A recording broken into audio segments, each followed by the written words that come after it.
Hey guys, Cynic25 here, bringing you a comprehensive overview of Blackwings. So in recent ban lists, Blackwings are basically now at full strength. I mean, the most notable change here is we have Gale at 3 again, which is absolutely incredible. I mean, this was a really core card back when Blackwings were at full strength. Just to be able to spam this card on the field and have opponents attack is just incredible, and it's still pretty good now. But yeah, I kind of just want to take the opportunity here to kind of do a comprehensive overview of where Blackwings stand at the moment. Like, are they still competitive? Are they formidable? And what I think the deck needs to really basically go over the edge. So Blackwings have always been, in my opinion, the epitome of what a good Yu-Gi-Oh deck is. It does everything a Yu-Gi-Oh deck should, but it doesn't necessarily do it very well in terms of today's standards.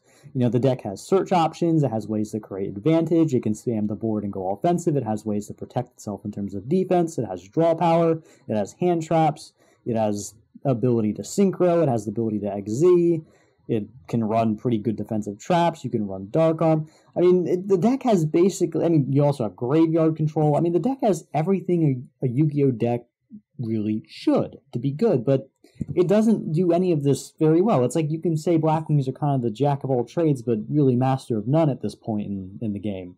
But it's still a fun deck, nevertheless. Obviously, you have access to all different kinds of synchro options. You basically, Extra Deck is basically a toolbox for basically any situation you're in. I mean, Catastro's great, Armides is amazing in this format.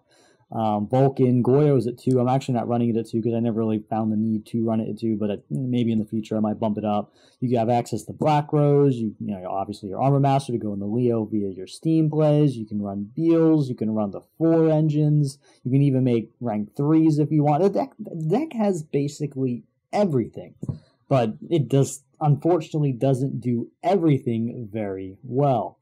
And I would say, in my opinion, the deck can still compete, and the deck can still give Tier 1 decks, I wouldn't say a challenge, but a duel. I mean, there have been a few duels where I had with Satellarknight players, for instance, where I've gotten pretty close, and a few of them I've even won. Cleaforts are another story. Burning Abyss are also another story. Shaddolls are a fight, but you actually can give them a challenge since you're not necessarily relying on the extra deck. So that's that. But in my opinion, what Blackwings really need is a more consistent way to get out their monsters and create advantage. Because one thing I've noticed in Yu-Gi-Oh! Is that any deck that uses its own monsters to create advantage tends to be pretty good, especially if you can search out those monsters through a lot of other cards. And while Blackwings can technically do that via Whirlwind and Shura, again, it doesn't do it very well, because you only have 3 Whirlwinds, and these Whirlwinds in their own right are also very conditional, in that A, you can't search Whirlwind, B, you only can use Whirlwind to its fullest extent if you have a big Blackwing on board, and it can also get MST'd. So it's not necessarily a very reliable way for Blackwings to consistently create advantage through Shura, or just through getting cards out of your deck into your hand. So even though Whirlwind's a great card, and back in the day this was an incredible card, and it's still decent now, it's just unfortunately been power creeped.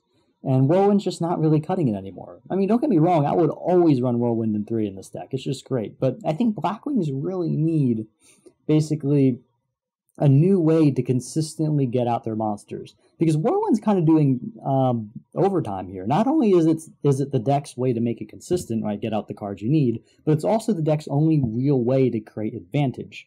And when you have one card that's responsible for both the consistency and the advantage making of a deck, and that card is conditional and can be MST'd, it ends up being a little bit clunky. And for the longest time, I was running like 3-pop Duality to get to Whirlwind as quickly as possible, but the Duality ended up slowing me down, and then the Whirlwinds get MST'd, and it just ended up unfortunately not cutting it in today's format, especially with people running 3 MST. So, in my opinion, that's really what Blackwings need, is just a new way to get out their monsters and create advantage. So Whirlwind's not doing everything for the deck. So yeah, I would say that's my biggest complaint with the deck. Otherwise, it's still a really cool toolbox. It's really fun to play. You can make so many different things. Again, Allure of Darkness gets you draw power. You can run power cards like Regeki and Snatch Steel, and you can synchro and XZ with stuff, which is great. You can use Soul Charge very effectively since you have a whole different kinds of levels with tuners. Obviously, MST and Icarus Attack for getting literally like Cleaver tools and just back row. I mean, the deck has obviously also Black Sonic in the sense that you could just banish cards instead of sending them to the graveyard. You can really run Vanities effectively, since Kalut, doesn't get rid of Vanities. You can bounce back Fiendish Change with Zephyrs. It's just the deck has everything it needs. It just doesn't necessarily do it as well as other decks.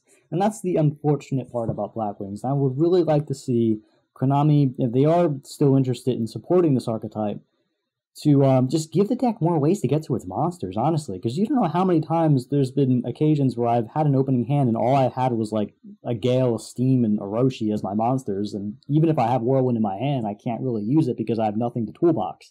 It's just, there needs to be a more efficient way to get to your big beaters. That's honestly what I feel this deck would really benefit from. There was even a point where I was getting so fed up with getting so many of the little guys that I even ran Doomsday tokens just so, like, for those random occasions where I would have the little tuners and at least I can sync with the tokens to make actual plays. But without ways to utilize these little guys with your bigger Blackwings, they end up making the deck pretty inconsistent. So that's really the main thing here. Give the deck a way to get to its monsters better so that it can make the plays it needs to make. That would be an excellent first start. And there's definitely room in this deck to include those cards. So that's really my take on Blackwings. If you guys want to leave any comments letting me know what you think this deck needs to continue to be formidable, do you think Konami will actually end up doing it? Maybe. They've been supporting this archetype for years now. We just got new support in the form of Steam and Black Sonic. But so I'd say it's in the realm of possibility that Konami's gonna, eventually put out more Blackwing support. It's just what support does it need. So again, leave a comment in the comment section below on what you think this deck needs to really make it more competitive. And also what you think of the deck in general. So again, as always, this is Cynic25. Feel free to like, comment, subscribe, and take care. Yeah.